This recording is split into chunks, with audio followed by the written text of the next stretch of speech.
Muy buenas noches a todos, público. Gracias por acompañarnos la noche de hoy. Tenemos un invitado muy especial, un gran amigo, que la noche de hoy nos va a regalar un tema muy interesante. Vamos a hablar sobre las sociedades secretas que se encuentran en Jalisco. Damos la bienvenida a nuestro queridísimo amigo y gran hermano Jorge. Sin mayor preámbulo, mi hermano, pues tienes el uso del micrófono y la dirección de esta tu conferencia. Muchas gracias. Muchas gracias, Agustín, y muchas gracias a todos los y todas las que se han conectado a, a esta sesión. Voy a ver si ya puedo poner mi presentación.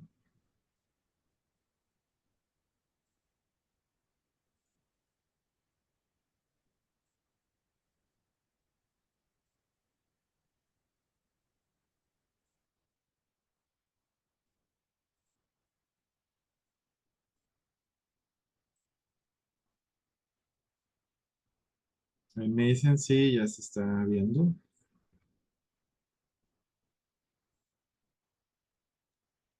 Correcto, sí, ya tenemos la imagen. Ah, Gracias. ok, muy bien. Bueno, pues el título, como bien pues se anunció, es Las moradas filosofales tapatías, la presencia de sociedades secretas en Guadalajara. Antes de comenzar, pues sí quiero hacer el disclaimer o el descargo de responsabilidad, que todo lo que pues aquí se va a mencionar no es responsabilidad ni de Masonería en Movimiento, ni de Liberales en Acción, ni ninguna institución, orden, escuela o fraternidad iniciática, ¿no? Todo esto lo digo a título personal y sobre todo esta presentación se deriva de los contenidos de mi novela, Guadalajara, El Valle de la Piedra, principalmente y de mi tesis doctoral, que es sobre el pensamiento Rosacruz. Entonces, bueno, ahorita aquí me voy a enfocar en esta parte, sobre todo lo que tiene que ver con la novela. Algunos ya la conocen, ya la han leído, ya saben un poco de qué va, ¿no? Justamente, pues, es una novela que está ambientada en Guadalajara, Jalisco, México, donde pues el tema central es la alquimia y las sociedades secretas. Y como aquí dice, pues es un thriller, es una novela de misterio que mezcla referencias históricas con ficción, y es por eso que ahí quiero mencionar esta advertencia, ¿no? De que la novela sí hace esta mezcla ficcional entre hechos históricos, y aunque la evidencia es real, pues lo que aquí yo voy a platicarles es una conjetura, un resultado de una posible interpretación simbólica o hermenéutica, es decir, no es algo este, inamovible. Pero bueno, lo primero que nos podemos preguntar por el título de la conferencia, pues, ¿qué es una morada filosofal? ¿No? Este término surge principalmente con Fulcanelli. Algunos también ya han escuchado de Fulcanelli, que es un alquimista que a principios del siglo XX publica una trilogía de libros o tratados alquímicos, que pues muchos dicen que Fulcanelli en realidad es un seudónimo. Y entonces en uno de los prólogos a uno de sus libros, y digo uno de los prólogos porque si uno va a los libros de Fulcanelli, es prólogo uno o prólogo a la edición de tal año, y luego prólogo 2 o prólogo a la edición de tal año, y como tres o cuatro prólogos que hay, ¿no? Entonces, en uno de los prólogos de Las Moradas Filosofales, en la edición del 2014 que publicó Penguin Random House, Eugene Canceliat, que es como el discípulo de Fulcanelli, dice, bueno, o sea, cuando yo le preguntaba al maestro sobre cuál era el significado exacto de qué es una morada filosofal, entonces Canceliat dice, Fulcanelli entendió siempre por la expresión morada filosofal todo soporte simbólico de la verdad hermética, cualesquiera pudieran ser su naturaleza e importancia, a saber, por ejemplo, la minúscula figurilla conservada en una vitrina, la pieza de iconografía en simple hojo a cuadro, o el monumento arquitectónico, ya sea detalle, vestigio o castillo o iglesia en su integridad. Eso es lo que menciona Cancelliet, que era lo que Fulcanelli hablaba sobre las moradas filosofales. Por supuesto, aquí el hecho de hablar de soporte simbólico de la verdad hermética, eso nos daría para una discusión de mucho tiempo, ¿no? ¿Qué es la verdad hermética? Pues la verdad es que voy a ir tratando de redondear y resumir, sintetizar algunos de los conceptos, ¿no? En este sentido, si alguien quisiera ahondar más en el tema de la verdad hermética, pues sí, hay mucha bibliografía, hay muchos libros y a lo largo de esta charla voy a ir recomendando algunos también para temas que digamos quedan solo mencionados o una síntesis, pues puedan ahondar en ellos quien así lo desee. Y en este sentido, eh, pues uno de los libros que yo recomendaría para ahondar más en este tema de la verdad hermética es uno que, de reciente publicación que se llama Meditaciones Herméticas de Filías del Monte Sexto. Es un libro que es la primera parte de una investigación donde pues justo se habla sobre diferentes artesones, grabados y todo lo que se va referenciando justo con el hermetismo y con el corpus hermético, que es bastante amplio. Entonces, este libro, la verdad es que es muy bueno para entrar en ese tema. Ahora, sociedades secretas. La verdad es que en la actualidad, hablar de sociedades secretas eh, ya son como muy pocas o no son tantas las que caerían en esa categoría, porque en realidad, como bien dijo nuestro amigo y hermano Agustín al inicio, pues más que ser secretas, son discretas, ¿no? ¿Por qué? Porque, por ejemplo, en el caso aquí de Guadalajara, tal vez el más icónico edificio que nos puede remitir a estas sociedades discretas, pues es este que vemos aquí, ¿no? Y que tal cual uno puede ir caminando a la calle, ve y dice templo masónico, ¿no? Entonces, así como que muy secreto, pues no, ¿verdad? Está en el centro de la ciudad, es discreto, sí, pero ahí está, ¿no? Entonces, sobre todo este tema de entre lo secreto y lo discreto, ¿no? Es lo mismo con algunas otras, otros lugares, ¿no? Que pues uno puede ir pasando y es como pues, el cancel, la fachada, el frontispicio, la puerta, pues todo está como, es como muy claro, ¿no? A lo mejor no dice exactamente más, pero los símbolos pues ahí nos están remitiendo a estos lugares, ¿no? A estas sociedades, a estas instituciones. Incluso, por ejemplo, uno de los que es menos conocido, pero que su frontispicio pues es muy imponente, ¿no? Como un templo egipcio, está Nicolás Romero, es de, es un templo Rosacruz, de la antigua y mística Orden Rosacruz. Entonces, pues así también como que muy secreto, pues no está. E incluso pues tienen su literatura que uno puede descargar de internet para saber más, ¿no?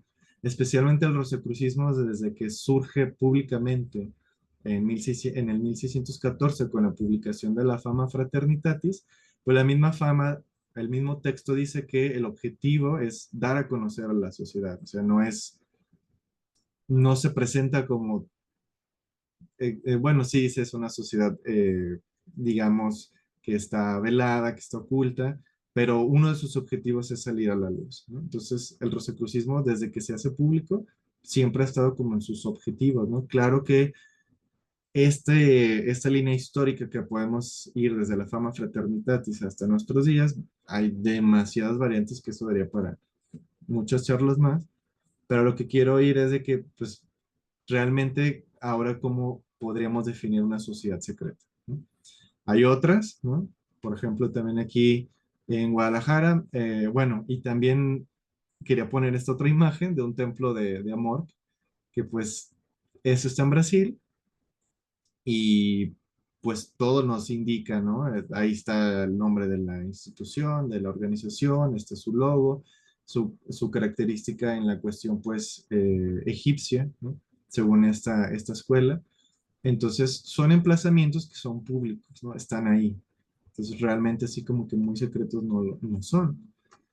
Y hay otras organizaciones que también tal vez no tienen un lugar como estos que hemos visto en las otras imágenes, pero siguen estando presentes, ¿no? Pero tienen sus páginas web, tienen manera de entrar en contacto con las organizaciones, ¿no? Por ejemplo, también aquí en Guadalajara, pues la presencia de la Orden Rosacruz Iniciática, que tiene su propia página web, y es una página web donde uno puede ir y ver quiénes son, su programa de estudios, afiliarse. Incluso tienen un programa de instrucción o de enseñanza abierto, que es el aula abierta, que es un canal de YouTube que tiene contenidos que van de todo este conocimiento de la tradición hermética, alquímica, muchísima información que está ahí sintetizada. Entonces realmente decimos, entonces pues como vuelvo al punto, muy secretos no son, ¿no? Hay otros, aquí tengo esta otra imagen, una justo desde la Orden Rosacruz Iniciática, ¿no? ¿Por qué? Porque el pelícano es un símbolo que se ha ligado al rosacrucismo en muchas fuentes, que ahorita no voy a ahondar en ello por no desviarme. Incluso en la masonería también hay, o en otras organizaciones se hace esta mezcla, ¿no? O estos cruces entre diferentes organizaciones, diferentes órdenes, y vemos pues estos símbolos, ¿no? Entonces, en ese sentido, hay algunos símbolos aquí en Guadalajara que pues, es como muy evidente, ¿no? Uno de esos templos, pues, o uno de esos lugares es el templo expiatorio, donde igual hablar de los símbolos del expiatorio, hay un libro que vende el ITESO, que ustedes pueden ir a la sacristía del expiatorio y se los venden y eh, viene explicado cada uno de los artesones, cada una de las puertas, cada uno de los significados que tiene. Pero, por ejemplo, este símbolo particular del rosacrucismo, pues lo podemos encontrar muy evidente en una de las puertas de ingreso al expiatorio. Entonces, hay algunos símbolos o algunas moradas filosofales, ¿no? Tapatías, pues porque están localizadas aquí en Jalisco, en Guadalajara, y pues ahí están, ¿no? Entonces podemos estar haciendo estas comparativas de estos símbolos que tal vez es como más directo encontrar o llegar a ese significado, ¿no? Que este pelícano, pues siempre lo que explica Fulcanelli en sus libros es de que, bueno, todo símbolo, bueno, su naturaleza es que es polisémico y además muchos de estos emplazamientos o muchas de estas moradas filosofales pues tienen su versión oficial o su versión o su explicación exotérica y su explicación esotérica. Entonces, a veces no es tan evidente. Aquí pues es un poco más eh, fácil decir, ah, pues vemos los símbolos del rosacrucismo y luego vemos estas puertas, pero al mismo tiempo, si nosotros dijéramos, bueno, le preguntaría al sacerdote o a alguien, oye, ¿es porque hay un símbolo rosacruz aquí? No, no es un símbolo rosacruz, es un símbolo de Cristo, ¿no? De cómo Cristo se sacrifica por la humanidad, así como el pelícano se sacrifica a sí mismo para alimentar a sus polluelos, ¿no?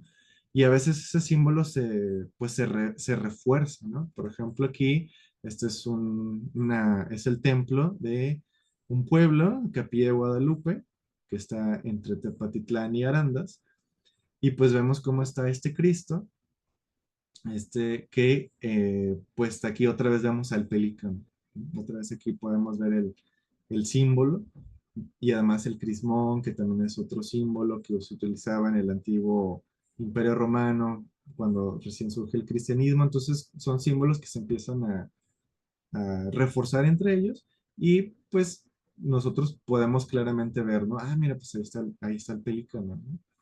Entonces de repente algunos son como muy claramente identificables e incluso podemos acceder a literatura que nos pueda hablar, ¿no? Eh, Este de la Biblia de las Sociedades Secretas de Joy Levy es uno de los más completos porque habla de todos los tiempos antiguos eh, y modernos, contemporáneos.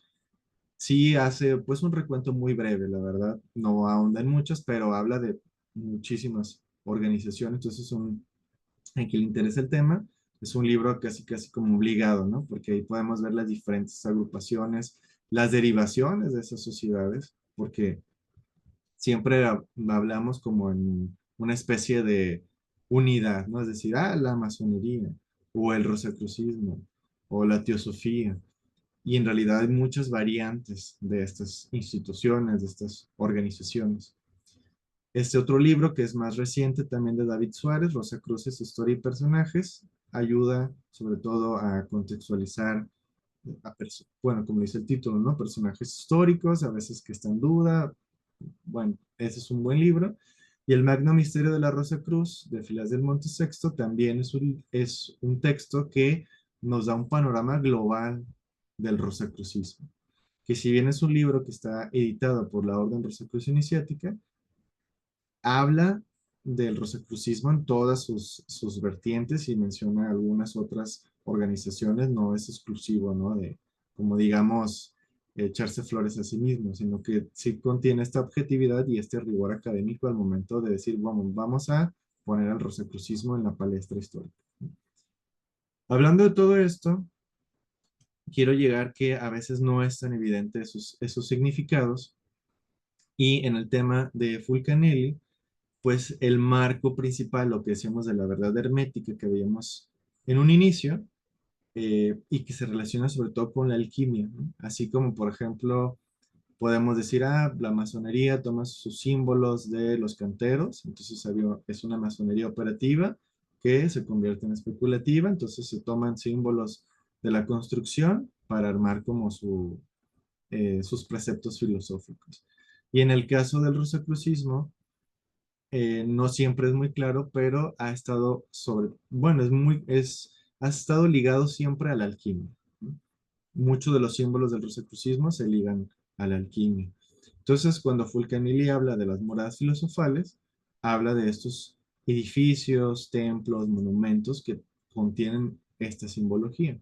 Entonces, la alquimia, pues, brevemente, pues es una protociencia, algunos dicen la antecesora de la química, otros dicen no, como le dice Fulcanelli en uno de sus libros, la alquimia es una cosa y la química es otra, ¿no?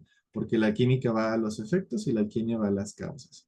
Tampoco voy a adentrarme ahorita mucho en esto, pero prácticamente la alquimia, así como se concebía antiguamente, pues era un proceso donde el alquimista tomaba una materia en bruto que la hacía pasar por diferentes procesos alquímicos que a través de tratados que escribían los alquimistas, con grabados, con dibujos, explicaban qué era lo que tenía que hacer el alquimista para llevar esa piedra en bruto, ponerla en el atanor, mezclar ciertas sustancias, y al final el objetivo de la alquimia era conseguir la piedra filosofal. Entonces, así muy resumidamente, era tomar esta piedra, eh, esta materia en bruto, y hacerla pasar por ciertos procesos, ciertas etapas para conseguir la piedra filosofal. Y la piedra filosofal, pues, se le han dado muchos atributos, ¿no? Que podía convertir cualquier metal en oro, que podría generar el elixir de la vida eterna, generar juventud, salud. Entonces es como el mito, ¿no? Que va alrededor de la alquimia, de la piedra filosofal. Y tan por supuesto está la parte que es no la alquimia mineralógica, sino la alquimia espiritual. Y entonces decían, no, es que todo lo que hacen los alquimistas, pues realmente era un marco simbólico donde el plomo simbolizaba la imperfección de la conciencia humana y el oro una tendencia a ir hacia la perfección, ¿no? Entonces podríamos hablar de estos dos marcos. Pero en el marco mineralógico, pues sí, están muy presentes a veces estos nombres como extraños, ¿no? De mercurio filosofal, el azufre filosofal, el león verde, el cuervo negro, el rey, la reina, el rebis, el rémulo, o sea, un montón de símbolos que se empiezan a mezclar y a veces hablan de la alquimia mineralógica y la alquimia espiritual de manera indiscriminada y van mezclando, ¿no? Por eso es muy complicado acercarnos a los textos alquímicos. Ahora bien, algo de lo que decía Fulcanelli es en las moradas filosofales, dice, sí, abro cita, sí, como hemos dicho, la impostura de un texto y la redacción de una crónica no exigen más que un poco de habilidad y de saber hacer. En contrapartida, es imposible construir una catedral. Volvamos nuestra mirada, pues, a los edificios, que en ellos nos proporcionarán más serias y mejores indicaciones. En ellos, al menos, veremos a nuestros personajes retratados a lo vivo, fijados en la piedra o en la madera con su fisionomía real, su vestido y sus gestos. Ya figuren en escenas sagradas o compongan temas profundos, tomaremos contacto con ellos y no tardaremos en amarlos. Cierro la cita. Entonces, así es como Fulcanelli empieza en sus libros, ¿no? Que prácticamente estos son los tres libros de los que, eh, por los que se hizo famoso Fulcanelli. Estos están editados por Penguin, bueno, y Ediciones Obelisco, pero como son libros de hace más de 100 años, pues ya muchos, o más bien ya están libres de acceso, ¿no? Uno puede ir al internet y descargarlos, y entonces el misterio de las catedrales, pues sí, nos empieza a hablar de catedrales como Chartres, Notre Dame, Westminster, que de repente pues son muy icónicas en Europa.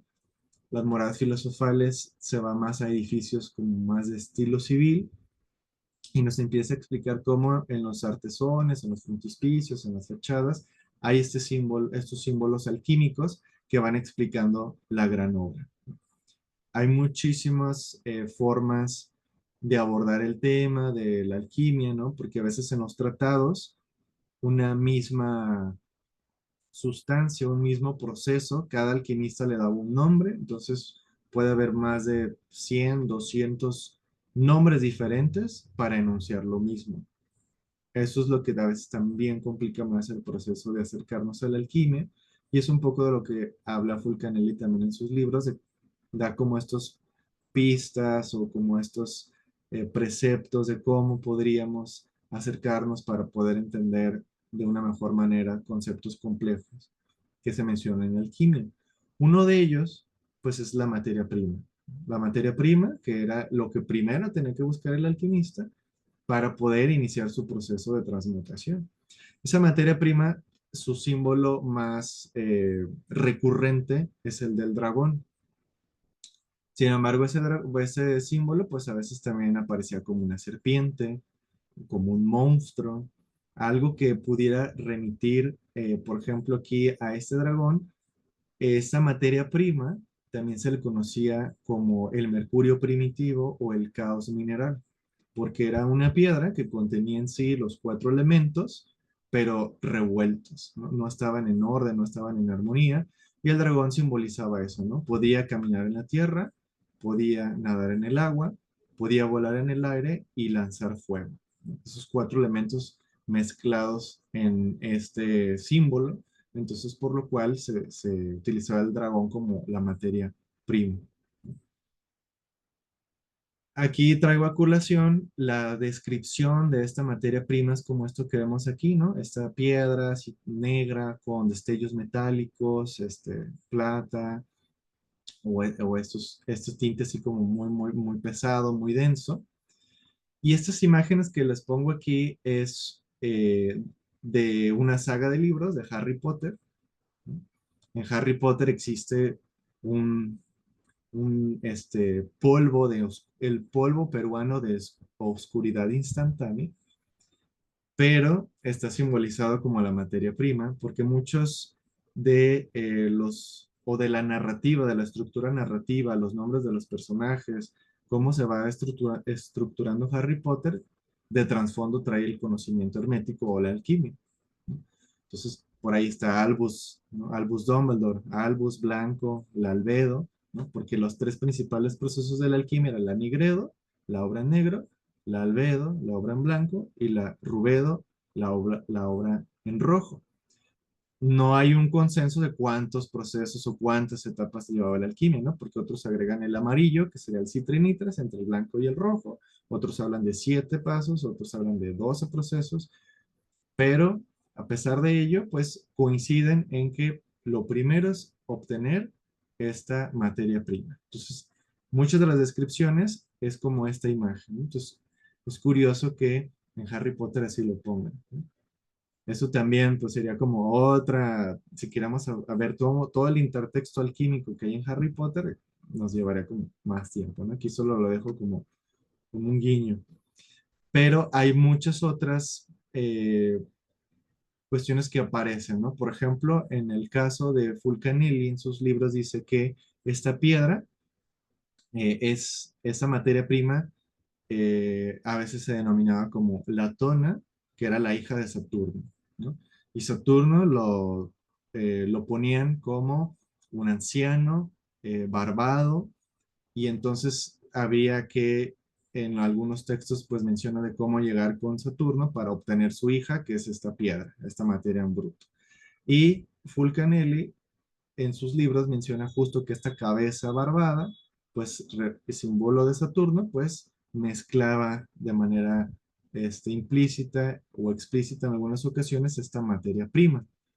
Fulcanelli en sus libros lo hace una descripción que es como este triángulo que vemos acá, la cabeza del anciano, que de por sí trae muchos otros símbolos alquímicos. Y lo que vemos del otro lado, hacia la derecha, es otra imagen de Harry Potter y la Cámara de los Secretos, o la Cámara Secreta, dependiendo de la traducción, donde se supone en la historia que pues ese es Salazar Slytherin, que tiene un monstruo que es un basilisco, y el basilisco sale de esa cabeza del anciano. Alquímicamente, pues simbolizaría ese anciano a Saturno y el basilisco a la materia prima. Entonces, otros guiños que van apareciendo ahí en Harry Potter, pero luego si empezamos a analizar algunos de los textos que menciona Fulcanelli, es muy recurrente este anciano, la serpiente, el dragón, ¿no? Que al final son diferentes formas de hablar de este caos mineral del que hablaba. Aquí, pues los que son de Guadalajara posiblemente se ubican en esta farmacia homeopática o esta fachada, que está en la calle Melchor Ocampo Tapia número 86. Y así es la fachada como se ve completa. Pero si hacemos un zoom a alguna de las partes de la casa, pues vamos a ver las cabezas del anciano. Y ha habido muchas explicaciones de por qué están ahí, ¿no? Jaime Lubin publicó en El Informador un artículo sobre el misterio de los hombres verdes y explica por qué había estas cabezas o estos mascarones en muchas de las casas de, de la Guadalajara de mediados finales del siglo XIX, principios del XX, y prácticamente decía era para alejar a las malas vibras o a los espíritus malignos o a los desfortunados, ¿no? Era una manera como de protección.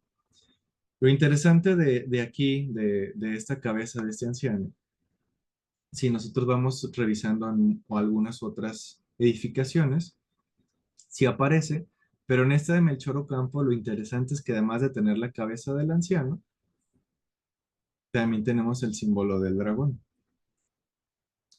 Y este dragón además forma el símbolo del infinito, que más propiamente será la lemniscata, ¿no? Y además aquí es como un dragón que tiende como a ir hacia morderse su propia cola, como el Ouroboros, que es otro símbolo alquímico, otro símbolo hermético. Y el dragón está presente en varias partes de toda la fachada, combinándose con esta cabeza del anciano. Desde una mirada alquímica y siguiendo esta línea de la materia prima y de cómo debe de ir formándose este proceso, pues llama la atención que esté el anciano, que esté el dragón. Hay otros lugares donde pues vamos a seguir encontrando ese dragón, ese anciano, incluso el león verde, ¿no? Que al final el león verde pues es verde no porque sea de color verde, sino porque es inmaduro.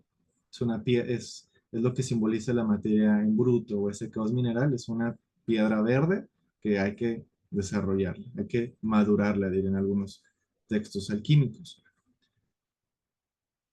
Muchos de estos símbolos pues pasan a la heráldica o a la vexilología, que es la ciencia de los escudos de armas, eh, de los blasones, de las banderas.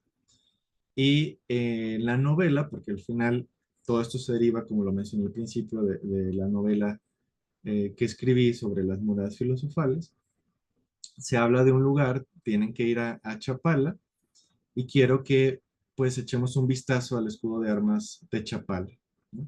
Por una parte tenemos, bueno, los que no son de Guadalajara, Chapala es otro municipio del Jalisco, que está muy cerca de la zona metropolitana de Guadalajara, y su escudo de armas es el que vemos aquí. donde vemos que en el lado superior izquierdo hay un sol y en el lado superior derecho hay una luna, que es uno de los símbolos muy recurrentes en la alquimia, el sol para el azufre, la luna para el mercurio, lo volátil, lo fijo, y además algo interesante es que dice armonía de elementos, sol, tierra, agua y viento. En los tratados alquímicos, el primer paso que tenía que hacer eh, el alquimista era poner orden en ese caos mineral que había ahí. Entonces llama la atención que tengamos esta alusión que puede decir, es coincidencia o estás sobreinterpretando. Lo interesante también es que en muchos de los textos alquímicos pues se habla de la filología o de la etimología, de cómo la evolución de una palabra o el origen de una palabra pues puede ir desembocando en diferentes significados, que es un poco lo que pasa con la palabra chapala, que tiene tres diferentes significados.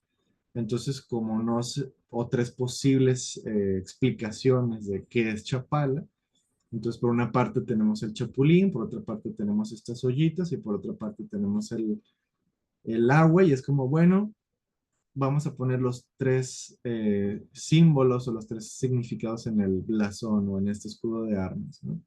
Y luego por allá abajito pues tenemos una cruz que en el centro pues tiene un símbolo que pertenece a los pueblos originarios, pero es interesante porque denota al universo y a sus cuatro puntos o a sus cuatro elementos fundacionales. Eso pues también refuerza otra vez este símbolo de los cuatro elementos. Ahora, el dragón, la serpiente, el monstruo, es un símbolo que constantemente está en Guadalajara. Había uno que a mí me llamaba la atención y que lo quitaron.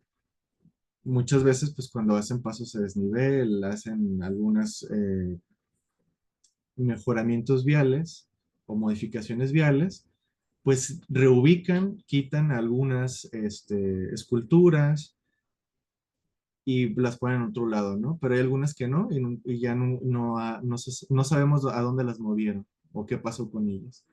Una de esas esculturas, pues es esta. Esta es la intersección entre la avenida Manuel Ávila Camacho y eh, eh, Álvarez del Castillo, donde ahorita está el Casino Capri, el Burger King ahí sigue, ¿no?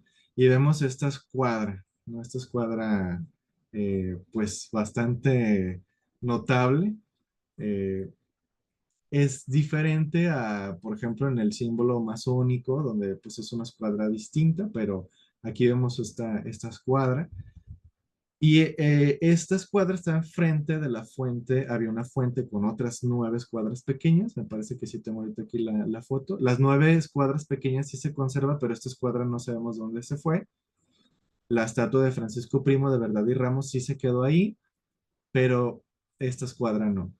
Ahora, lo interesante es, aquí no se aprecia tanto, pero si vamos viendo qué hay debajo de la escuadra, ¿no? La escuadra está aplastando o está sostenida o está arriba de algo, ¿no? Aparentemente pues, solo son piedras, ¿no?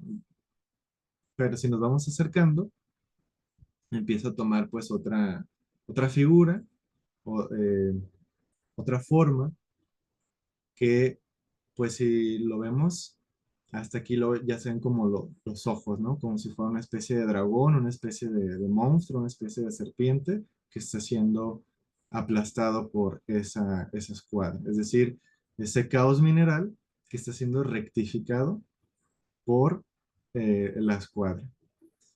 Ese proceso de poner armonía en los elementos de este caos mineral, ¿no? En muchos tratados alquímicos, este proceso de rectificación o de purificación se simbolizaba también como cortarle la cabeza al cuervo negro, o cortar la cabeza a la serpiente o al dragón. ¿Dónde más podemos ver este símbolo en Guadalajara? Algunos verán esta cabeza de serpiente, curiosamente, solo la cabeza, separada del cuerpo, está en la Plaza Tapatía, ¿no? Esta cabeza pertenece a una escultura de Víctor Manuel Contreras, que es la fuente de la inmolación de Quetzalcóatl o el sacrificio de Quetzalcóatl. Vemos que está esa cabeza, que la explicación oficial es que la cabeza era tan pesada para ponerla junto al cuerpo de la serpiente que pues al final el escultor decidió quitarla porque pues si no, no iba a funcionar. Entonces al final la escultura, la fuente de la inmolación de Quetzalcóatl, pues vemos a la serpiente sin cabeza. Curioso que esta serpiente está en el centro de una cruz de 4 brazos iguales, y en cada uno de estos brazos de la cruz vemos otras esculturas iguales, más pequeñas, que dependiendo de la perspectiva, esas esculturas más pequeñas puede verse como una serpiente.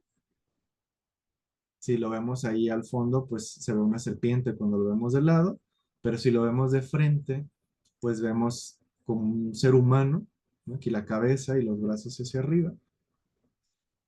Y desde otra perspectiva es un ave, ¿no?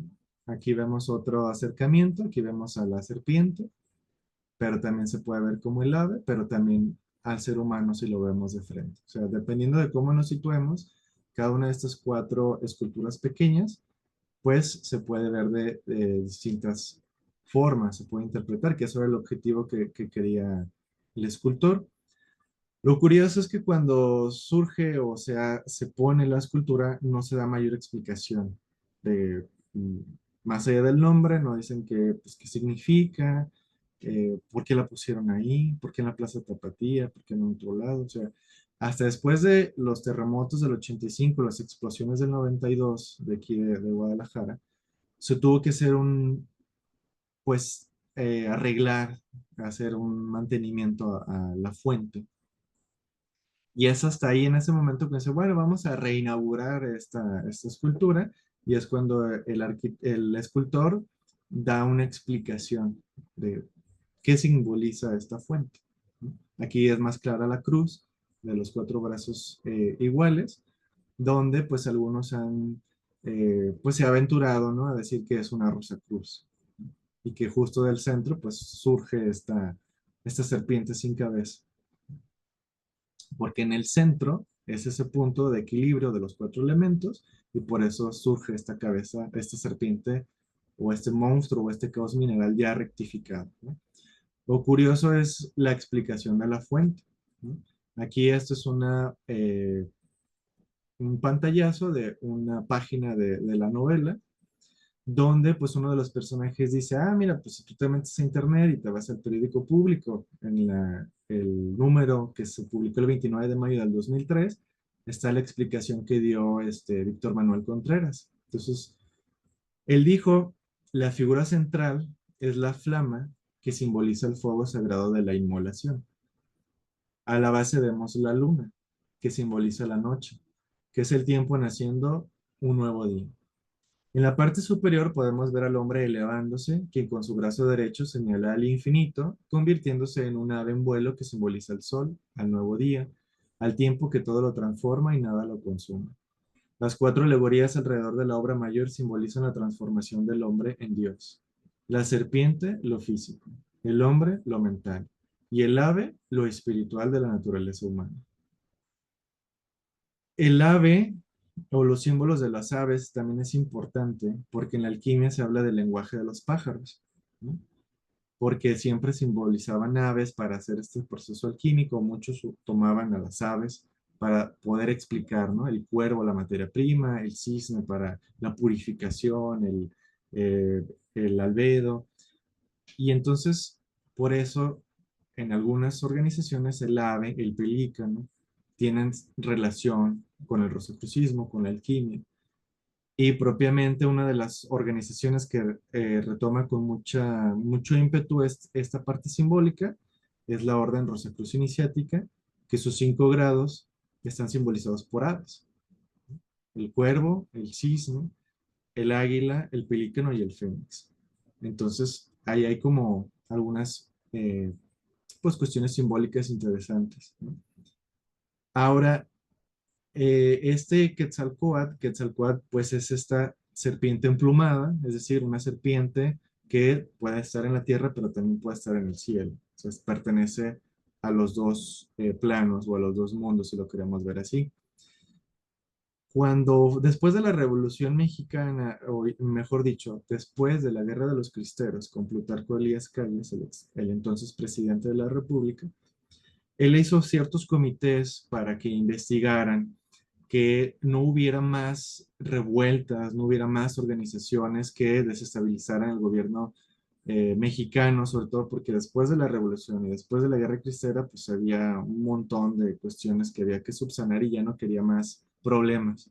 Entonces hizo ciertos comités donde se puso a investigar a agrupaciones, a organizaciones, para saber si iban a ser un peligro para el gobierno, ¿no? Un levantamiento en armas, otra guerra, no sé. Una de sus organizaciones pues, fue el Rosacrucismo y quien encabezó uno de sus comités pues fue nada más y nada menos que Diego Rivera. Y Diego Rivera en Ciudad de México investiga a la logia Quetzalcóatl, una logia Rosacruz, ¿no? Que tenía el nombre de Quetzalcóatl. Pues va esa logia existe aún, tiene más de 100 años, ahí en Ciudad de México. Es una de las logias Rosacruces de Amorc, de la antigua y mística, de la antigua y mística Orden Rosacruz más viejas, no solo de México, sino yo diría de América. Y entonces va ahí Diego Rivera para investigar si realmente los Rosacruces iban a ser un problema. Y luego, pues, yo le dice a Plutarco Elías Calles, no, realmente no, despreocúpate. E incluso, pues, simpatiza Diego Rivera, ¿no?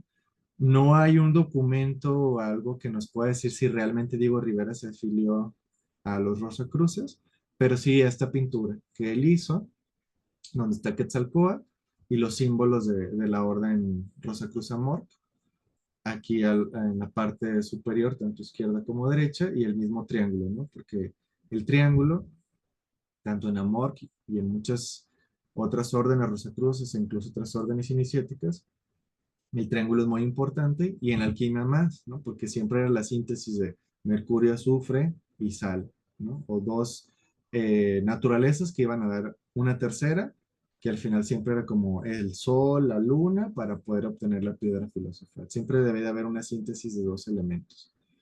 Ese cuadro está también en la logia Quetzalcóatl. También pueden ir de visita y lo pueden ver.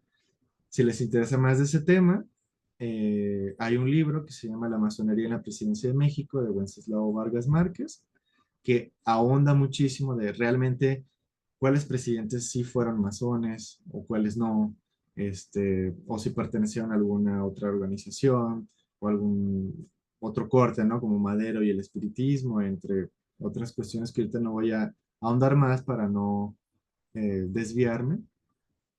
Y entonces, bueno, este libro lo pueden buscar, ¿no? Realmente es muy recomendable porque se basa mucho en lo fáctico, en los hechos, en los documentos. Incluso el libro tiene enlaces para que tú mismo veas los documentos y no es de que, mira, no me lo estoy inventando yo, aquí están las capturas, aquí están los libros.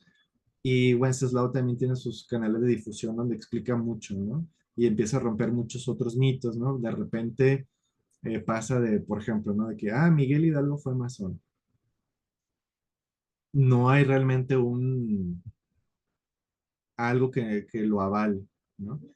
A diferencia, por ejemplo, como Bernardo de O'Higgins o Simón Bolívar o José de San Martín, que sí hay esas pruebas. En el caso de Miguel Hidalgo, pues no. De repente por ahí hay un libro de historia de la masonería de Mateos, que es el que dice, ¿no? De que estaban en la logia Arquitectura Moral, pero luego se hace un teléfono descompuesto porque es como, bueno, yo dije eso porque Sutano dijo eso. Y luego, Sutano, ¿por qué dijiste eso? Bueno, yo dije eso porque Mengano dijo eso. Mengano, ¿por qué lo dijiste? Yo lo dije porque... Y así se empieza a ir, ¿no? Entonces, realmente, si nos atenemos a las pruebas, pues este libro lo habla, ¿no? Ahora, otro de las muradas filosofales tapatías, es una de mis favoritas, pero antes de ir ahí, quiero que vean esta imagen, ¿no? Del Washington entronizado, que fue una escultura que se hizo en el Capitolio y que generó muchísima polémica, no solo porque ponían a Washington como un dios griego, sino porque pues tenía esta figura del Baphomet, ¿no? Que aquí quiero mencionar que esta concepción del Baphomet es de Eliphas Levi, ¿no? Se popularizó muchísimo, pero antes de Eliphas Levi, el Baphomet no era esta especie de demonio y los cuernitos, no, era otra, otro símbolo. De hecho, lo que vimos al inicio, donde estaba el basilisco y Salazar Slytherin, para Fulcanelli, esa imagen del triángulo del hombre barbado, ese era el Baphomet para Fulcanelli. Ese es otro tema también de muchísima controversia, polémica, pero lo interesante es de cómo se empieza a tomar los símbolos, ¿no? Vemos las dos figuras, las dos imágenes son muy similares. Entonces, aquí en Guadalajara hay una parte que es muy similar también a esto, ¿no? No sé si la hayan visto, si lo han notado, pero se encuentra en el Teatro de Gollado. En el Teatro de Gollado, bueno, otro de los símbolos es Apolo y las nueve musas, ¿no? Que eso es otro tema porque hay dioses grecolatinos en Guadalajara, ¿no? Apolo y luego la Minerva, que es la diosa principal de la ciudad, y luego Hermes Trismegisto en la Cámara del Comercio, ¿no? Si bien es cierto que Apolo no está en esta línea de las avenidas, ¿no? Eh, Benito Juárez y luego el Ignacio de Vallarta, pues lo interesante es que esta avenida que cambia de nombre con los sectores, pues Javier Mina y luego Benito Juárez y luego Ignacio de Vallarta, pues esos tres personajes fueron masones, ¿no? Entonces será solo una coincidencia o casualidad que se hayan puesto sus nombres.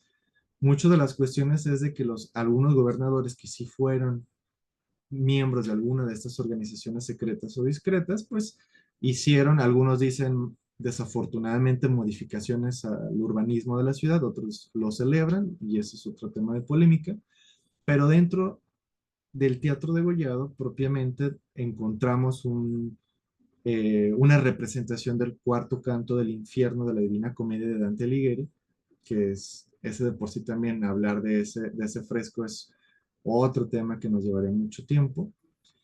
Pero abajo de ese fresco, de esa representación del cuarto canto del infierno de Dante, hay una representación de Felipe Castro que se llama El tiempo y las horas, donde vemos a Cronos Saturno, que es casi pues la misma posición que vimos con el Baphomet y con el Washington entronizado.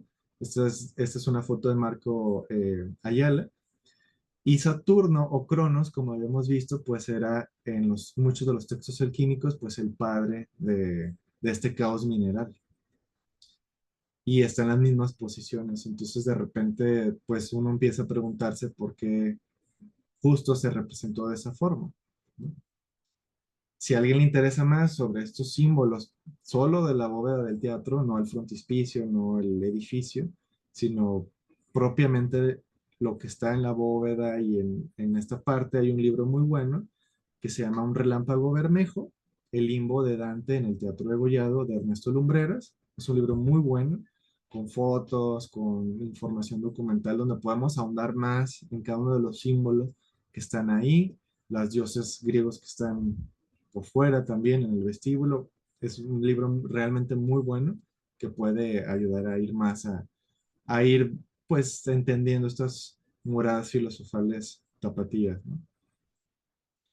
Y hay algunos otros que pues eh, se han aventurado a algunas otras cuestiones como decir también la presencia de los Illuminati o de grandes eh, edificios o monumentos, ¿no? Que tienen que ver con ellos.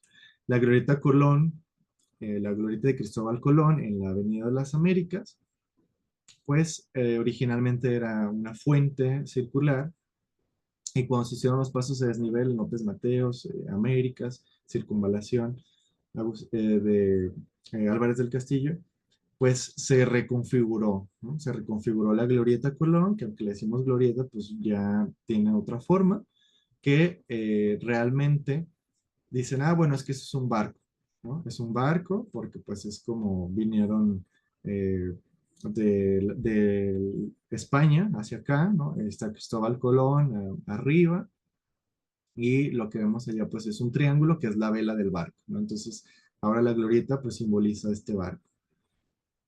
Pero también si lo vemos desde otras perspectivas, pues el barco pues también parece un ojo, ¿no? Un ojo donde pues tenemos un círculo, tenemos un rombo, tenemos la elipse, que pues, también es un símbolo que es la dualidad. Otra vez podemos remitir a la cuestión de el azufre, el mercurio.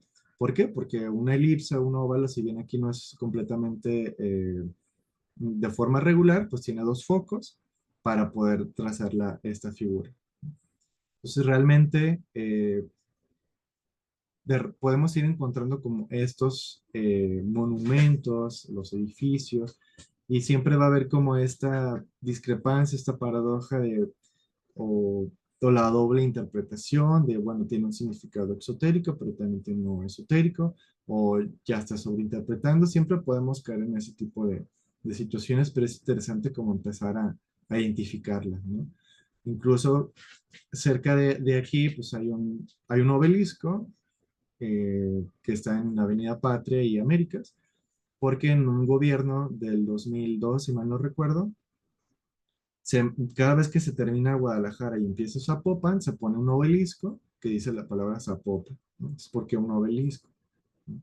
También en Avenida México, pues tenemos el obelisco, ahí es un poco más claro porque pues el obelisco lo toman de la primera república que fue Washington, D.C., bueno, los Estados Unidos de América, y por eso ponen ahí el obelisco, porque decían el pluribus unum, ¿no? O sea, de todos uno.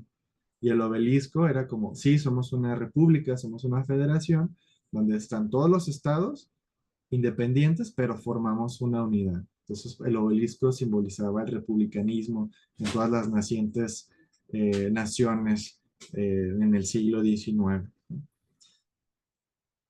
No puedo, evidentemente, ahondar mucho más. Si se fijan, fue como de repasón algunos de estos temas, porque hablar de cada uno, pues sería una conferencia, ¿no? Una conferencia para la Minerva, una conferencia para el expiatorio, una conferencia para los obeliscos. Realmente esto fue como la punta del iceberg eh, para ir introduciendo cómo podemos ir viendo algunos de estos elementos, símbolos de diferentes eh, organizaciones. Preferí mejor poner estas fotos en lugar de como lo había pensado inicialmente, de poner, mira, pues los Illuminati, estos son sus símbolos, los Rosacruces, los masones. Creo que eso lo podemos ver de manera ya cada quien, ¿no?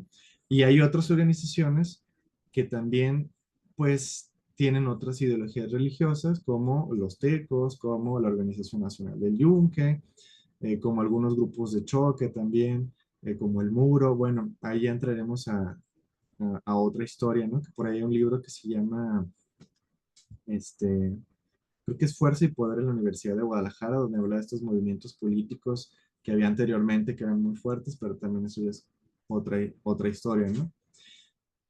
Para ir cerrando, pues me gustaría también invitarlos que yo tengo un canal de difusión que se llama El Tintero de Benengeli, que si bien está dedicado más a la cuestión literaria, pues de repente por ahí subo algunas explicaciones de algunos otros lugares, ¿no? Eh, por ejemplo, el Degollado, el Palacio de Justicia, donde vemos a Ignacio L. Vallarta y algunos otros personajes importantes eh, de la política y de la historia de Jalisco y de México. La Virgen de las Rocas, que es una exposición que está en un andador ahorita en Plaza Patria. La Virgen de las Rocas es una pintura de Leonardo da Vinci que también remite a la materia prima, porque de repente la Virgen de las Rocas o la Virgen Negra era uno de los símbolos recurrentes, no nomás por el sincretismo que hizo el cristianismo con algunos otros movimientos religiosos, o digamos, espirituales, sino más bien los tratados alquímicos hablan mucho de la Virgen Negra, la Virgen de las Rocas, como símbolo de la materia prima, ¿no? Entonces ahí pueden encontrar algunos otros videos explicativos donde puedo profundizar más en otros de estas moradas filosofales y por supuesto pues en la novela ¿no? La novela que pues la pueden conseguir en Gonville, en el Fondo de Cultura Económica, en Apple Books, Mercado Libre, Amazon y en la tienda en línea de la editorial, que es Grupo Editorial Literato. Ahí pues, si les interesa el tema de la alquimia y de cómo se, pues está presente aquí en la Perla Tapatía, pues lo pueden encontrar, ¿no? Y bueno, pues no me queda también más que agradecer su atención aquí. Espero no haberlos aburrido o revuelto. Y pues bueno, ya después sigue la parte, pues a veces hasta como donde se saca más la carnita, que es el tiempo para las preguntas y o comentarios.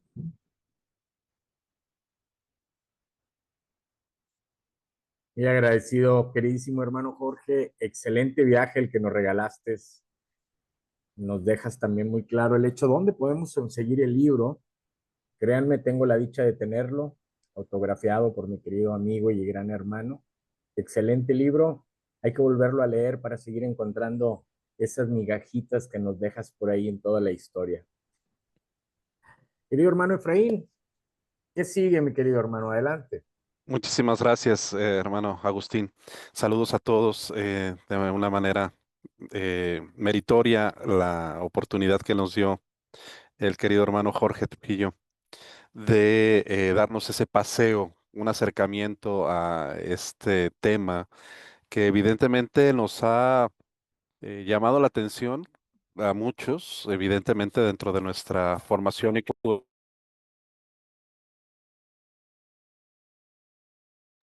Perdón, tuve un problema aquí técnico. Listo. Comentarles dentro de lo que son las dudas o preguntas, ¿sí? De el poder dirigir este tiempo de cuestionamientos.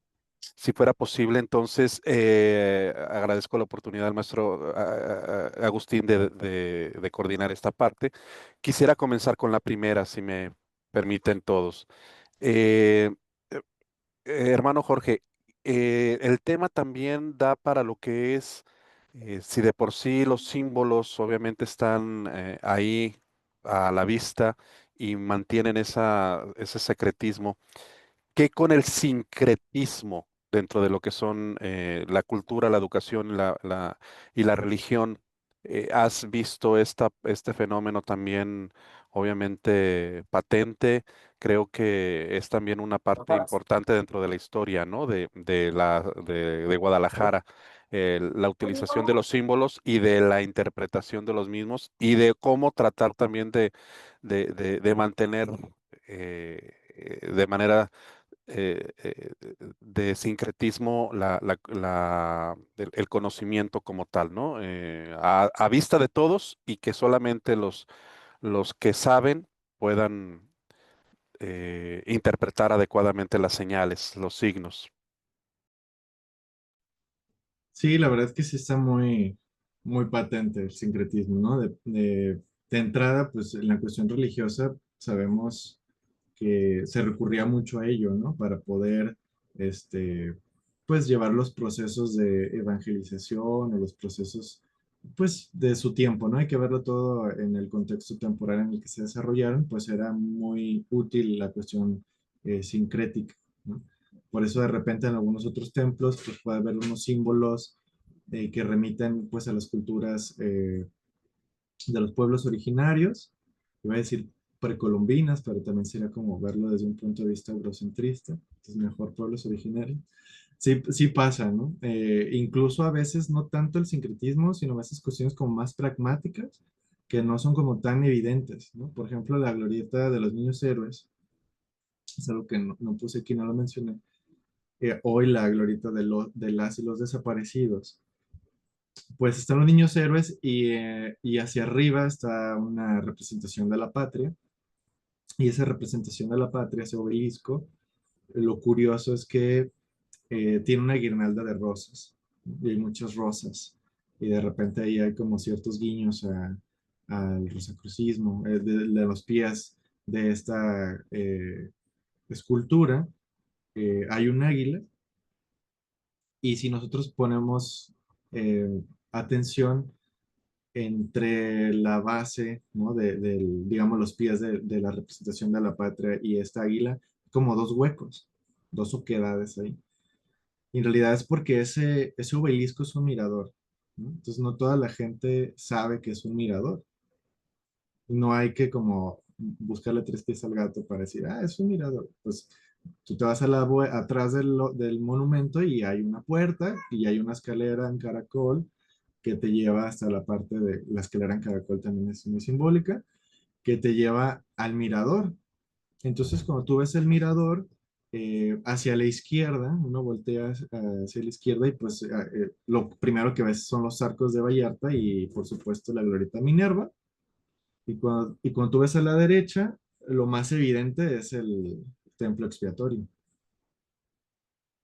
El, ten- Cuando yo investigué para la novela era muy sencillo entrar al mirador, pero había mucho vandalismo, estaba muy descuidado y actualmente está cerrado, ¿no? O sea, para pues entrar vas a necesitar ir a pedir un permiso para poder ingresar, porque al final pues es algo para los civiles, pero es interesante, ¿no? Porque luego de repente te dicen, ay, ¿a poco es un mirador? Yo ni sabía, ¿no?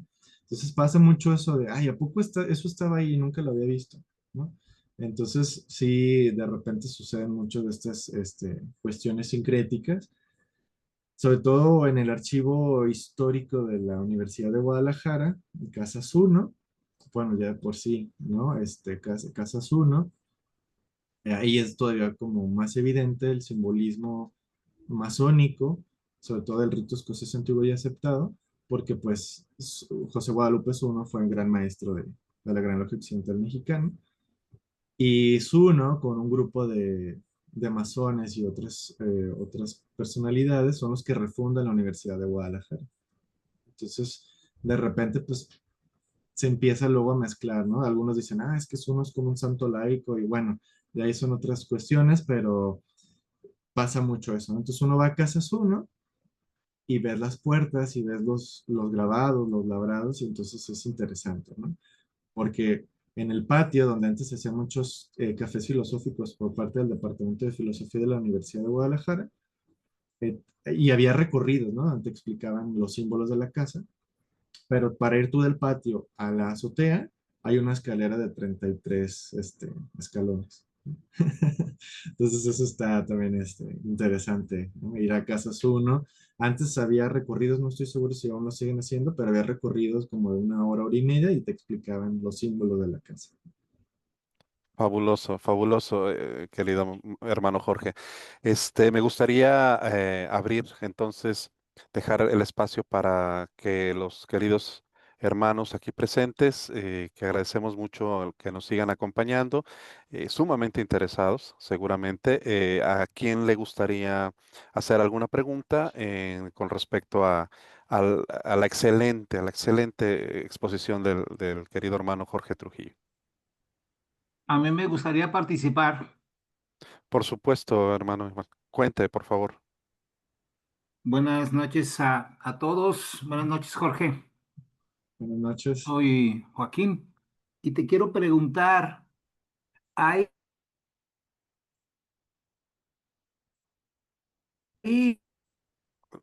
evidencia del Rosataños aproximadamente?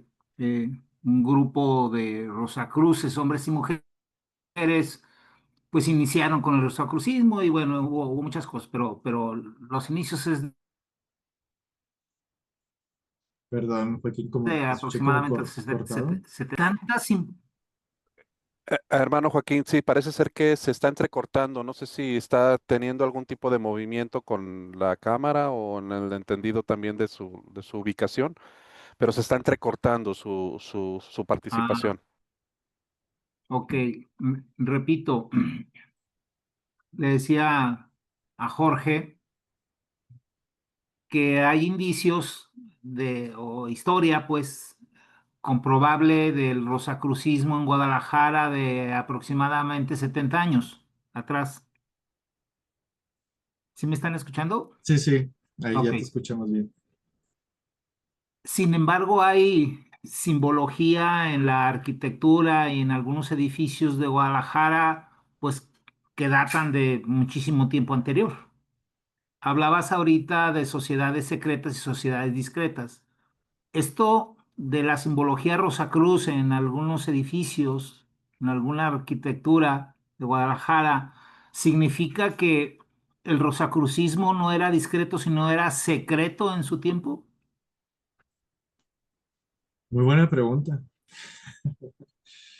Justo como lo mencionas, de manera eh, de hechos, ¿no? O sea, con documentos, fotos, podemos rastrear el rosacrucismo en 1952, si mal no recuerdo, que es justo cuando un grupo de fraters y sorores de la antigua y mística Orden Rosacruz fundan un grupo de estudio en Guadalajara y ahí sí hay como esta correspondencia que hacían para solicitar abrir este grupo, esta logia, este templo, y están las cartas que mandaban a la Gran Logia, que en aquel entonces estaba en San José, California.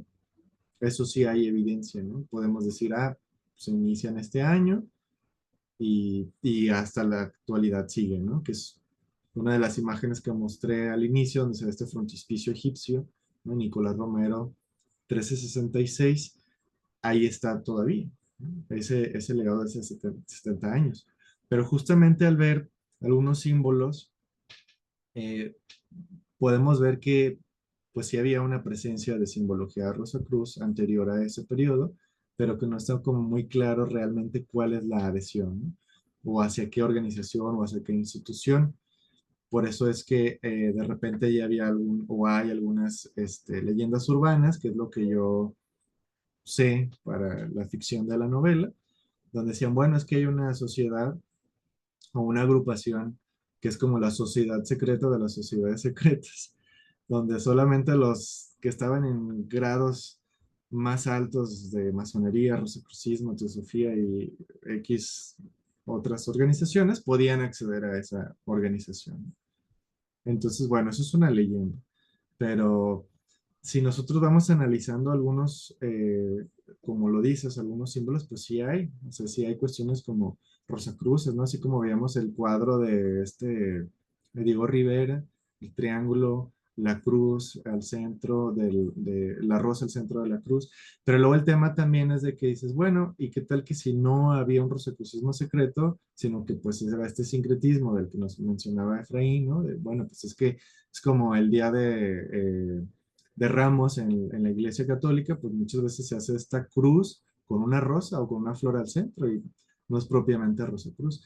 Sin embargo, por ejemplo, en la Catedral, pues en la Catedral de Guadalajara, en las diferentes capillas que hay a los lados, hay una muy interesante que es la del Señor de las Aguas, donde hay una historia, ¿no? De que ese Cristo que está ahí fue hecho de una madera, eh, porque cuando llovía muchísimo en Chapala había ahogados, inundaciones, y unas personas se habían salvado con un madero, que es lo que lo salvó de ahogarse, y entonces llevaron el madero y lo hicieron un Cristo, y lo llevaron a la catedral, y ahí está, ¿no? Uno puede ir a la capilla del Señor de las Aguas en la catedral, pero detrás o en la pared de donde está el Señor de las Aguas, está una réplica de uno de los frescos de Miguel Ángel de la Capilla Sixtina, que es la separación de las aguas, ¿no? Y ahí está el sol y la luna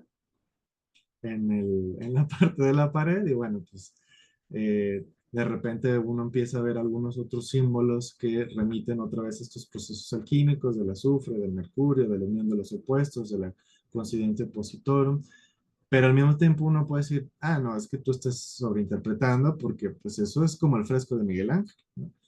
Entonces, de repente es lo que vuelve complejo y es de lo que habla Fulcanelli en sus libros, ¿no? Hay, porque pues realmente los límites llegas a un punto donde son muy difusos. Entonces, eh, siempre es complicado llegar con un veredicto final, ¿no? Hay otros que son como más evidentes, como el Parque de las Rosas, que está cerca de la Minerva, donde pues está dedicado a Guadalajara como ciudad de las rosas, ¿no? Y dice, tenemos una ciudad hermana, que es Portland, Oregon, que también se conoce como la ciudad de las rosas, y entonces este parque está dedicado a la fraternidad de las dos ciudades, ¿no? Y ahí está la Minerva, que simboliza a Guadalajara, y Poseidón o Neptuno, que simboliza a Portland. Y eso remite a una leyenda de los griegos, de cómo le iban a poner a la capital eh, de Grecia. Entonces compiten, brevemente compite Poseidón, pues sí, Poseidón con Atenea, o Neptuno Minerva, gana Atenea y por eso le ponen Atenas, ¿no? Entonces de repente hay como unas especies así como de guiños que, pues si uno le empieza a rascar, te llevan a estos, pues indicios realmente, porque no hay un documento que diga, ay, sí, mira, había este grupo, ¿no? O al menos yo no lo he encontrado, que nos pueda decir de manera fidedigna, ¿no? Incluso algunos dicen que el proyecto de la Cruz de Plazas, ¿no? Cuando se abrió bueno, más bien, pues sí, se abre Alcalde, Plaza Guadalajara, Plaza de Armas, la Rotonda de los Jaliscienses Ilustres y la Plaza de Liberación, pues forman una cruz muy grande en el centro de la ciudad, y que en el centro, que es lo que en el rosacrucismo sería la rosa, pues está la catedral y el Sagrario Metropolitano, ¿no? Que realmente el que tiene todavía más símbolos es el Sagrario Metropolitano. Entonces, ahí también algunos podrían decir, pues eso es una Rosacruz gigante, ¿no? Que está en el centro de la ciudad. Y otros van a decir, no, pues realmente es una cuestión por el urbanismo, porque querían hacer estos pases que ahora ya se volvieron a cerrar, ¿verdad? Pero bueno, son cuestiones de urbanidad, y la verdad es que pues uno los empieza a ver y podemos decir, pues ahí está. ¿Qué es lo que simbolizará? Pues podemos dar muchas conjeturas. Muchas gracias, hermano Jorge. Sí, Ah, obviamente la pregunta del hermano Joaquín precisa también en ese aspecto un punto a observar, ¿no? Manejas también que ahorita ya está velándose con esa condición urbana, se quita la geometría sagrada también como se diseñaban las ciudades, en la intención también de no solamente la funcionalidad, sino el manejo de energías, también desde los aspectos del sincretismo. Y bueno, pues excelente la oportunidad que nos das también para tocar este tema, ¿no? Y que es grandísimo. ¿Alguien más que desee participar y preguntar o felicitar, que definitivamente todos, seguramente los presentes, coincidiremos al hermano Jorge Trujillo?